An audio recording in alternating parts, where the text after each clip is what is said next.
안녕하세요. 이지의 이지하기 그리스도인이 읽어보는 노자의 도덕경. 오늘은 도덕경 65장을 읽어보려고 합니다. 바로 읽어보겠습니다. 도덕경 65장입니다. 옛날에 도를 잘 행한 자는 백성을 밝게 하지 않고 어리석게 만들었다. 백성을 다스리는 것이 어려운 것은 꾀를 많이 내기 때문이다. 그러므로 꾀로서 나라를 다스리면 나라의 적이 되고, 꾀를 내지 않고 다스리면 나라의 복이 된다. 나라의 적과 복을 알아야 본보기가 되고, 그 본보기를 언제나 마음에 두고 있는 것을 그윽한 덕이라 부른다. 그윽한 덕은 깊고도 멀어 사물과는 반대편에 있으니 끝내 큰 순리에 이른다. 네, 여기까지입니다. 인터넷의 어떤 한 블로그의 이야기인데요. 한번 읽어드릴게요. 며칠 전 택시를 탔더니 기사 양반이 말을 붙였다. 이런저런 이야기를 나누던 차에 그가 알쏭달쏭한 말을 했다. 근래 제 가장 큰 소망은 정치인이 유권자를 꾸짖는 정치를 보고 싶다는 것입니다. 순간 나는 그게 무슨 말인지 몰라 잠시 머리를 굴려봤으나 답이 나오지 않았다. 그 방금 하신 말씀 그게 무슨... 내 질문이 다 끝나기도 전에 그의 말이 이어졌다. 아니, 국회의원이든 두 달여 앞으로 다가온 지방선거 당선자든 간에 우리나라 모든 정치인들이 흠잡을 데가 없는 인품과 정치관을 가졌으면 한다는 얘기입니다.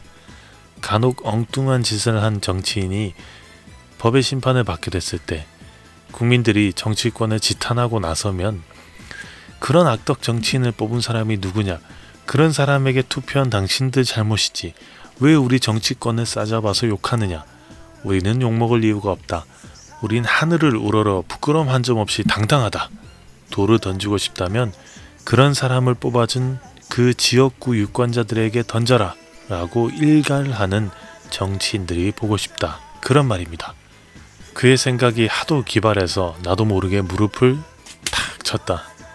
그뿐 아니라 어느덧 나도 유권자들을 꾸짖는 정치인들을 보고 싶다는 바람을 갖게 됐다. 참 재밌는 이야기죠. 인터넷에 떠도는 이야기이긴 한데 그만큼 청렴결백한 어떤 윗사람, 나라님 이런 사람들을 참 보기가 힘든다라는 걸 좀 비꼬아서 얘기하는 것 같은데요. 또 다른 인터넷에 떠도는 정치인들에게 과연 배울 점이 무엇일까라는 질문과 답이 있었습니다. 첫 번째로는 그들은 많은 사람에게서 원망을 들어도 자신의 의지를 꺾지 않는 꿋꿋함을 가졌다. 네, 그리고 두 번째로 그들은 함께 일하는 동료의 모든 행동을 자신들의 일처럼 느끼는 투철한 동료애가 있다. 왜냐하면 같이 말려들지도 모르니까. 세 번째로 그들은 자신이 하는 일에 대해 연구하고 또 연구하는 성실함을 가졌다. 이번엔 사과 상자에 넣을까? 네, 뇌물을 갖다 바치는 그런 이야기인 거죠. 네 번째로 그들은 감옥을 무서워하지 않는 멋진 용기를 가졌다. 왜냐하면 돈이라는 무기를 가졌기 때문이다. 다섯 번째로 자신의 상관 능력을 보고 제거해야 할지 말아야 할지 판단할 수 있는 냉철한 판단력을 가졌다. 여기 붙었다 저기 붙었다 하죠. 그리고 여섯 번째로 무엇보다도 가장 먼저 배워야 할 점은 운동선수들에게도 지지 않는 몸싸움 능력을 가졌다는 것이다. 멋지지 않은가? 예, 요즘은 그렇게 많이 몸싸움이 많이 벌어지진 않은 것 같은데 예전에는 장난 아니었죠. 막 서류 던지고 막 방어막 치고 아주 난리도 아니었습니다. 보고 배울 어른이 없는 사회입니다. TV에 나오는 나라를 이끄는 어른들이라고 하는 사람들은 서로 싸우고 말꼬리 잡고 물고 뜯고 하는 게 생각보다 더 많이 비춰지고 있고요. 어떤 상황에서도 단순하게 고소고발과 처벌이 두려워서 참고 그냥 넘어가는 게 많아요. 또 아니면은 아예 모른 척하거나 무시하는 그런 점에서 그치는 게 아니라 정말로 어른이 없어요. 편갈라서 싸우기도 하고 책임감이란 게 전혀 마음 한켠에 요만큼이라도 있지 않고 있어 보이지 않고가 더 맞겠죠. 어떻게 하면 법리적으로 토시 하나 차이로라도 책임을 면제받을 수 있을까? 얼마 전에 또 청문회를 하던데 가관이었습니다. 그리고 어떻게 하면 조금이라도 더 내 거 지킬 수 있을까 하면서 남의 거는 망가지든 말든 날아가든 말든 그냥 신경 안 쓰죠. 그걸 보고 배운 아랫사람들은, 이 몰지각하고 천박한 이 백성들은 과연 올바르게 살 수 있을까요? 자녀를 보면 그 부모를 안다는 말처럼 자녀는 부모의 말과 행동을 그대로 따라가죠. 저도 아들 하나 키우고 있지만 어쩜 저렇게 닮아갈까 합니다. 특히나 아이 앞에서 무심결에 내가 본능적으로 늘 생각하고 행동하던 대로 하는 게 있는데 그걸 보고 그대로 따라해요. 그래서 그걸 지적을 하면 아이는 어떻게 생각할까요? 쥐는 줄 하면서 너 왜 나한테는 못하게 하겠죠. 얼마 전에 한 초등학생이 자기 마음대로 못하게 한다고 교감 선생님의 뺨을 때려가면서 막 고래고래 소리도 질러가면서 그랬던 일이 뉴스에 나왔습니다. 꽤나 자극적이었죠. 왜냐하면 안 그래도 그동안 교권을 가진 교사들이 아이들을 통제할 수 있는 방법들이 뭐 거의 제한이 돼 있잖아요. 그러면서 문제가 있다고 말들이 있어 왔고, 그래서 얼마 전에는 또 한 교사가 자살을 하는 사건도 있었기 때문입니다. 그래서 단체로 시위도 했습니다. 부모가 교사를 무시하는데 학교 안에서 아이들이 통제가 될까요? 요즘 아이들을 이렇게 키워야 됩니다 라고 방송도 책도 되게 많은 건 또 사실입니다. 근데 사실 거기서 코칭하는 건 정신의학적이고 심리적인 면에서 부모에게 요구하는 것들인데 부모들은 그걸 또 학교에 떠넘기고 있어요. 뭐 안 그런 사람도 많지만은 단체 생활에서 분명히 따라야 할 규칙과 가정 안에서 따를 규칙이 당연히 차이가 있겠죠. 당연히 다를 수밖에 없습니다. 근데 그걸 상황은 전혀 배제하고 획일화 시켜서 자기 나름대로 획일화 시켜 인식해서 왜 안 되냐고 짜증을 낸다면, 야 이거 그거야말로 문제 아니겠습니까? 뭐 나 카이스트 출신이니 뭐 왕의 자녀니 나발이고 인지부조화이죠. 인지부조화. 그리고 아는 게 없다는 거 아닌가 싶습니다. 어쨌든 우리 중에 나이로 어른들을 보면서 아이들은 자라왔고 잘하고 있습니다. 저도 그렇게 자라왔고요. 보고 배우는 모델이 온갖 꾀를 세워다가 사익을 쌓는 데 혈안이 되어 있어요. 남이야 주건 말건 신경 안 쓰잖아요. 예전에 경쟁주의라는 게 좀 문제가 된 적이 있지 않습니까? 한때 대부분의 사람들에게 비판을 받았습니다. 근데 그 비판을 하는 사람 역시나 경쟁에서 이기고 싶어 하고요. 자기 자식은 이기게 하고 싶어 하고요. 그러다 보니까 아닌 척하기 위해서 더 교활해지고 더 교묘해지고 더 음지로 내려가고 더 넓고 깊게 자라고 있습니다. 청년들이 결혼도 안 하고 애도 안 낳는다는 게 뭐 부동산 문제니 미래 문제니 뭐 여러 원인들이 있겠지만 개인적으로는 이런 사회를 보면서 아예 질려버린 것 같아요.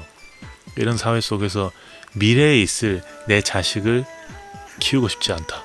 그런 생각이 있는 것 같아요. 보고 믿고 따를 누군가가 아예 없는 거죠. 어른의 부재입니다. 그러면 과연 어른은 어떤 사람을 어른이라고 할 수 있을까? 사전을 찾아보니까 이렇게 나와 있습니다. 다 자란 사람 또는 다 자라서 자기 일에 책임을 질 수 있는 사람, 나이나 지위나 학렬이 높은 윗사람, 결혼을 한 사람, 한 집안이나 마을 따위의 집단에서 나이가 많고 경륜이 많아 존경을 받는 사람, 이런 뜻이 있습니다. 어른은 다 자라서 자기 일에 책임을 질 수 있는 사람입니다. 책임을 질 수 있는 사람. 뭘 어디서부터 어디까지 책임을 질 수 있는지 모르겠습니다만은 최소한은 그런 것 같아요. 책임을 지고 묵묵하게 해결을 하려는 그런 사람이 어른이겠죠. 그런 의미로 볼 때 우리 사회에서 어른이라고 할 사람은 아무도 없지 싶어요. 왜냐하면 기본적으로 디폴트 값이 그렇잖아요. 문제의식들은 많은데 문제의식은 많아요. 이건 잘못됐다, 저건 잘못됐다. 근데 자신이 직접 나서서 고치는 사람이 거의 없어요. 묵묵하게 하는 사람도 없어요. 특히나 책임을 회피하려고 어떻게 해서든 말을 꼬고 또 꼬면서 그리고 녹음하고 편집까지 해가면서 그런 모습들을 많은 사람들에게 보여주기까지 하고 있으니까요. 아이들이 그걸 보고 자라고 있습니다. 노자가 살았던 시대도 비슷했던 것 같아요. 나라를 세워서 부국강병의 방법을 좀 더 심하게 말해서 개나 소나 다 짓거리고 있는데 그 말대로 했다가 나라가 망하거나 위기에 처하는 순간도 분명히 있을 거 아닙니까? 그러면 또 어떻게 했겠습니까? 말 돌려서 그게 아니었다. 내 말 뜻은 그게 아니었다. 오해를 했다. 그랬던 거죠. 그래서 노자는 차라리 그럴 바에는 어리석고 우매하고 또 그렇게 하도록 해야 된다고 말을 합니다. 그런데 백성을 밝게 하지 말고 어리석게 만들어야 한다느니 또 꾀를 내지 않아야 나라에 복이 된다느니 하는 걸 보면 이걸 보면서 사람들은 얘기해요. 우민정책이다. 우민정책을 장려하고 지배자의 논리를 더욱 강화하는 거라고 말을 하기도 합니다. 그런데 맥락을 보면 조금 다르게 말할 수 있을 것 같아요. 노자가 말하는 건 그게 아닌 것 같아요. 밝을 명자가 들어가는데 이게 교묘하게 꾸며내는 게 많다는 겁니다. 명명백백하게 뭔가 밝혀내서 투명하게 만드는 게 아니에요. 교묘하게 꾸며내는 겁니다. 꾸며낸다는 건 뭔가 찝찝한 거 그걸 가리고 덮는다는 거죠. 우리가 말하는 명과는 다릅니다. 밝은 게 아니에요. 밝게 보이는 거죠. 교묘하게 꾸며내는 게 많고 사람들도 그걸 보고 배우니까 당연히 치국이 나라 다스리는 게 힘들 수밖에 없죠. 우매할 우자도 마찬가지입니다. 알미 없이 진리에 따르는 겁니다. 멍청하고 맹하고 어리석고 그런 게 아니에요. 답이 없는 문제에 대해서는 굳이 말로 왈가불가 이게 맞니 저게 맞니 안 떠들어요. 안 떠들고 그저 해결을 하려고 움직이는 겁니다. 남 앞에 세워지려는 마음도 생각도 없어요. 그래서 우매하다라고 말을 하고 있습니다. 여기에 영향을 받아서 법가에서도 한비자가 그랬죠. 차라리 말이 우매한 게 낫다라고요. 정작 힘써서 쫓아야 되는 건 뭘까요? 노자는 여기서 정도를 말하고 있습니다. 기술과 원리 중에 무엇이 더 중요한가?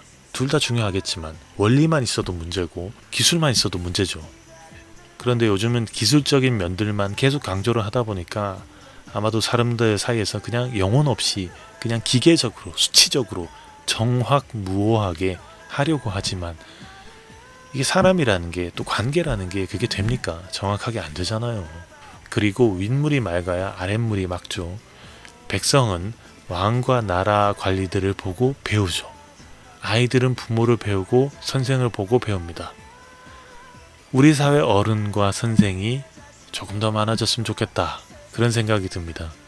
그런데 가만히 생각해보면 나는 또 어떻게 비춰지고 어떤 영향을 주고 있을까 생각을 하다 보면 나부터나 잘해야겠다. 뭐 그런 생각도 듭니다. 성경을 보니까 그리스도인이란 이런 사람이 되는 게 목적이라고 말을 하고 있는 것 같습니다. 예수님의 향기를 그 사람들에게 느끼게 하라고요.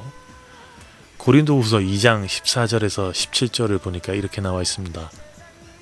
항상 우리를 그리스도 안에서 이기게 하시고 우리로 말미암아 각 처에서 그리스도를 아는 냄새를 나타내시는 하나님께 감사하노라. 우리는 구원받는 자들에게나 망하는 자들에게나 하나님 앞에 그리스도의 향기니 이 사람에게는 사망으로부터 사망에 이르는 냄새요 저 사람에게는 생명으로부터 생명에 이르는 냄새라. 누가 이 일을 감당하리요? 우리는 수많은 사람들처럼 하나님의 말씀을 혼잡하게 하지 아니하고 곧 순전함으로 하나님께 받은 것 같이 하나님 앞에서와 그리스도 안에서 말하노라. 노자든 예수님이든 입으로 떠들기만 하지 않고 높아지려고 하지 않고 남들이 기피하는 곳에 가기를 강조했고요. 또 거기서 생명이 있어야 함을 또 강조했고요. 노자는 잘 모르겠습니다만은 예수는 또 직접 그렇게 하기도 했습니다. 우리 입 닫고 그냥 행동합시다. 유치원 때부터 배워서 아는 그거요. 당연히 사람과 사람 사이에서 할 행동들, 당연한 생각들, 당연한 말들을요. 그리고 자기 스스로나 좀 되돌아보면서 나부터 잘하면 되겠습니다. 물론 이 말을 하는 저도 잘해야 되겠죠. 그게 노자가 말한 그윽한 덕, 그 그윽한 덕이 가득한 세상이고요.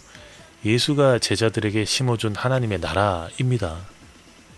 마지막으로 도덕경 65장을 다시 한번 읽어보면서 마무리하도록 하겠습니다. 옛날에 도를 잘 행한 자는 백성을 밝게 하지 않고 어리석게 만들었다. 백성을 다스리는 것이 어려운 것은 꾀를 많이 내기 때문이다. 그러므로 꾀로서 나라를 다스리면 나라의 적이 되고, 꾀를 내지 않고 다스리면 나라의 복이 된다. 나라의 적과 복을 알아야 본보기가 되고, 그 본보기를 언제나 마음에 두고 있는 것을 그윽한 덕이라고 부른다. 그윽한 덕은 깊고도 멀어서 사물과는 반대편에 있으니 끝내 큰 순리에 이른다. 우리 모두 그런 그윽한 덕에 이르기를 소망합니다. 네, 여기까지입니다. 들어주셔서 감사합니다.